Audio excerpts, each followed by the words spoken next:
Assalamualaikum warahmatullahi wabarakatuh. Perkenalkan kami kelompok 2 dari kelas 10-2 ingin mempresentasikan hasil diskusi dan kerja kami mengenai sosialisasi.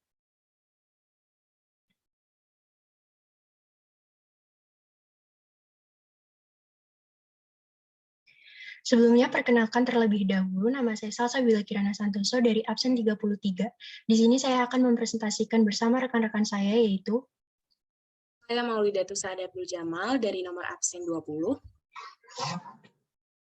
Saya Muhammad Febriansyah Ibrahim dari absen 23.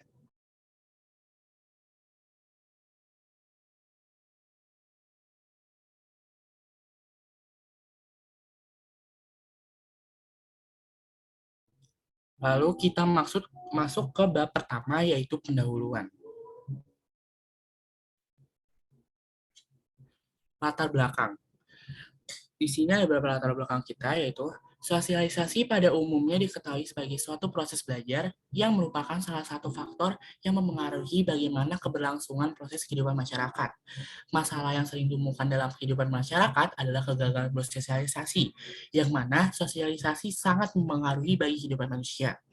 Oleh karena itu, penulis tertarik untuk membuat makalah yang mengangkat tema sosialisasi, yang diharapkan dapat menambah wawasan dan pengetahuan tentang betapa pentingnya sosialisasi bagi kehidupan masyarakat dan memberikan dampak positif bagi pembaca sehingga dapat memotivasi serta mengimplementasikan secara nyata dalam kehidupan bermasyarakat.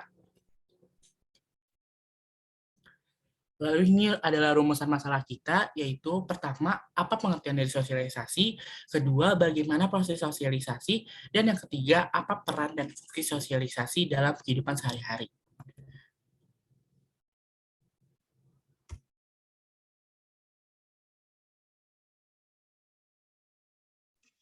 Selanjutnya ada tujuan penulisan. Yang pertama, tujuan pertamanya adalah mengetahui pengertian sosialisasi.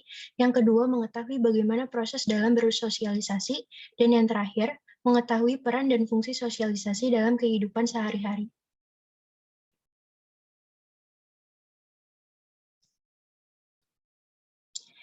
Manfaat penulisan ada dua, yaitu bagi penulis dan bagi pembaca. Yang pertama bagi penulis, yaitu untuk memperoleh nilai maksimal dalam mata pelajaran sosiologi SMAN 1 Tangerang. Yang kedua, untuk mengasah kemampuan menulis dan menganalisis sumber-sumber yang digunakan oleh penulis. Dan yang terakhir, digunakan sebagai sarana pengembangan pola pikir kritis bagi penulis saat menyusun dan menyelesaikannya. Yang kedua bagi pembaca yaitu dapat menambah wawasan bagi pembaca mengenai sosialisasi dalam kehidupan bermasyarakat. Yang kedua dapat memahami tentang pentingnya sosialisasi dalam kehidupan bermasyarakat. Dan yang terakhir dapat mengimplementasikan nilai-nilai sosialisasi dalam kehidupan sehari-hari.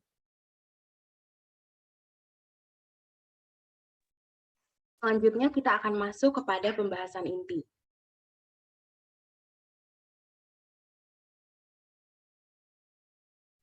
Pembahasan pertama yaitu mengenai pengertian dari sosialisasi itu sendiri. Sosialisasi adalah proses ketika seorang anak belajar menjadi anggota masyarakat.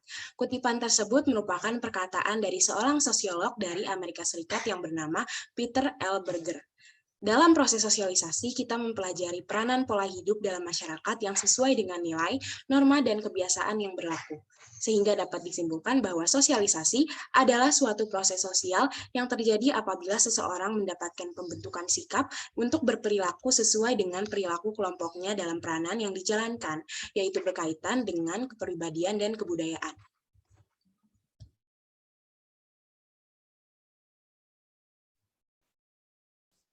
Dalam proses sosialisasi terbagi menjadi 3 tahapan. Tahapan pertama, anak mulai belajar mengambil peranan orang-orang di sekelilingnya, terutama orang yang paling dekat dengannya, yaitu keluarga. Tahapan kedua, anak mengetahui peranan yang harus dijalankannya dan peranan yang harus dijalankan oleh orang lain.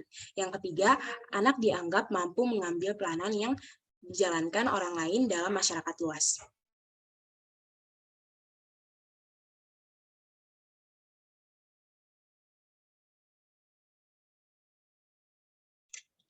Selanjutnya ada media sosialisasi. Media sosialisasi merupakan tempat individu belajar mengenal dan memahami berbagai macam nilai, norma, pola-pola, perilaku, sehingga individu dapat mengenal dunia sosialnya. Dapat juga disebut sebagai pihak-pihak yang menjadi perantara terjadinya sosialisasi.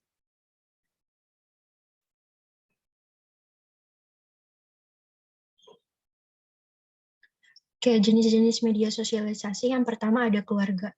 Keluarga merupakan lingkungan atau media pertama kali manusia mengenal berbagai pengetahuan, nilai, norma, dan proses sosialisasi. Kepribadian anak akan terbentuk sesuai bagaimana cara dan corak orang tua dalam membimbing dan memberikan pendidikan. Yang kedua ada teman sebaya. Dengan teman sebaya, anak mulai belajar berbagai nilai, norma, dan kemampuan-kemampuan baru yang berbeda dengan yang diperoleh dari lingkungan keluarga, sehingga anak akan berusaha menyesuaikan diri dengan teman-temannya. Yang ketiga ada sekolah. Di sekolah, anak mempelajari tentang kemandirian, prestasi, berpikir logis, kritis, dan kedisiplinan, serta mempelajari bagaimana bersosialisasi atau beradaptasi dengan warga sekolah.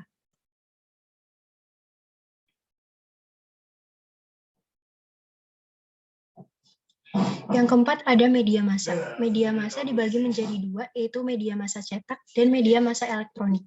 Media cetak merupakan media yang memuat informasi dalam bentuk tulisan. Contohnya ada buku, majalah, surat kabar, tabloid, dan lain-lain. Yang kedua ada media elektronik, merupakan semua peralatan yang menggunakan daya listrik untuk menyampaikan informasi kepada halayak ramai. Misalnya ada radio, televisi, dan internet, berupa siaran berita, film, iklan, pertunjukan seni budaya, dan lain-lain.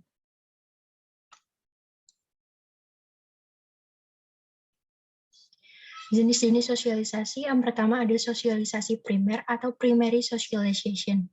Sosialisasi primer merupakan sosialisasi pertama yang dijalani atau dialami individu dari kecil hingga menjadi anggota masyarakat. Peran-peran orang terdekat seperti orang tua sangat penting karena pada sosialisasi primer merupakan awal mula anak menyerap bimbingan yang diberikan oleh orang tua dan orang-orang terdekat saat kecil. Bimbingan yang diberikan saat kecil akan menjadi dasar kepribadian anak tersebut saat dewasa nanti.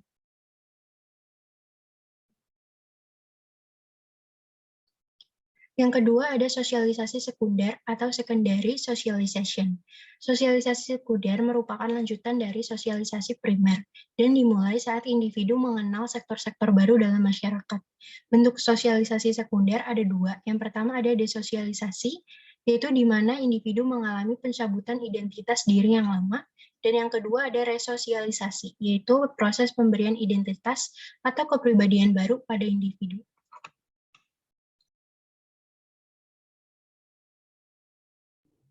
Selanjutnya, kita ke faktor-faktor yang mengaruhi sosialisasi. Di sini ada beberapa faktor yang mengaruhi sosialisasi seperti sifat dasar. Sifat dasar yaitu merupakan sifat yang diturunkan oleh kedua orang tuanya. Lalu ada perbedaan kepribadian, yaitu setiap manusia memiliki perbedaan pada kepribadiannya. Lalu ada lingkungan prenatal, yaitu merupakan kondisi ketika seseorang masih dalam kandungan ibunya. Lalu ada lingkungan, di sini lingkungan terdapat seperti lingkungan fisik, lingkungan budaya, dan lingkungan sosial yang mempengaruhi kepribadian seseorang. Lalu ada motivasi, yaitu merupakan kekuatan dorongan pada diri seseorang untuk berbuat sesuatu. Semakin besar dorongan dalam diri seseorang untuk bersosialisasi, semakin cepat terjadinya proses sosialisasi.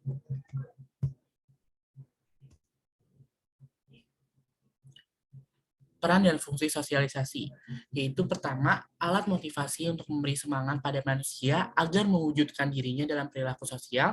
Yang kedua, sarana untuk menetapkan harga sosial. Yang ketiga, petunjuk arah atau cara berpikir dan bertindak warga masyarakat secara umum diarahkan oleh nilai-nilai sosial yang berlaku. Yang keempat, alat solidaritas yang berfungsi mendorong masyarakat untuk saling bekerja sama untuk mencapai sesuatu yang tidak dapat dicapai sendiri. Yang kelima, kontrol sosial terhadap nilai-nilai yang dapat menjadi acuan bagi setiap tindakan individu serta interaksi antar anggota masyarakat. Lalu yang keenam, sebagai benteng perlindungan, karena nilai sosial merupakan tempat perlindungan yang kuat dan aman terhadap ancaman dari luar, sehingga masyarakat akan senantiasa menjaga dan mempertahankan nilai sosialnya.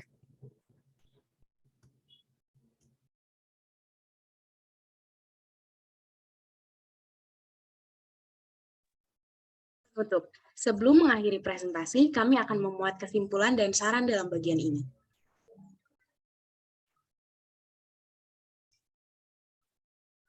Berdasarkan pembahasan yang telah diuraikan sebelumnya, kami menarik kesimpulan yaitu sosialisasi merupakan proses belajar berinteraksi di mana seseorang mengenal peranan pola hidupnya dalam masyarakat disertai dengan mengimplementasikan tata nilai, norma, dan pranata yang berlaku dalam masyarakat. Selanjutnya, proses sosialisasi mencakup 3 tahapan di dalamnya. Tahapan pertama yaitu belajar mengambil peranan orang-orang di sekeliling, yang kedua mengetahui peranan yang harus dijalankan olehnya dan oleh orang lain, yang ketiga mampu mengambil peranan yang dijalankan orang lain dalam masyarakat luas. Selanjutnya, dalam proses sosialisasi juga terdapat media yang digunakan, di antaranya keluarga, teman sebaya, sekolah, media massa, institut agama, organisasi, dan lingkungan kerja, yang dimana setiap media memiliki ajaran yang berbeda-beda, sehingga individu harus dapat menyesuaikan dengan norma yang berlaku. Sehingga dari sinilah terbentuknya kepribadian seseorang. Jenis-jenis sosialisasi ada 2. Yang pertama, primer, dan yang kedua, sekunder. Sosialisasi primer merupakan awal pertama individu mengalami atau menjalani sosialisasi. Sedangkan sosialisasi sekunder merupakan proses lanjutan dari sosialisasi primer. Terdapat faktor-faktor yang mempengaruhi proses sosialisasi, yaitu dapat berupa faktor genetik dari orang tua, lingkungan sekitar, dan motivasi. Serta sosialisasi memiliki peran dan fungsi yang sangat penting dalam kehidupan bermasyarakat.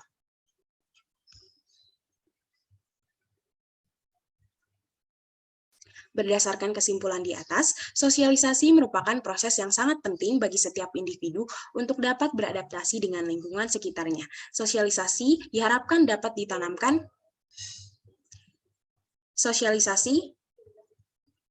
Sosialisasi diharapkan dapat ditanamkan dalam diri setiap individu sejak kecil melalui bimbingan dan pengetahuan yang diberikan orang-orang terdekat, serta dukungan berupa lingkungan sekitar yang harmonis agar dapat membentuk kepribadian dasar yang baik saat dewasa nanti.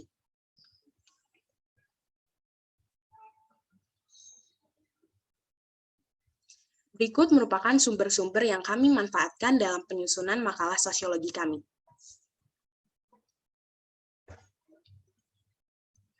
Sekian yang dapat kami sampaikan. Atas kekurangan dan kelebihannya kami ucapkan mohon maaf sebesar-besarnya. Kami harap isi dari makalah dan presentasi sosiologi yang berjudul sosialisasi ini dapat membawa manfaat bagi kita semua.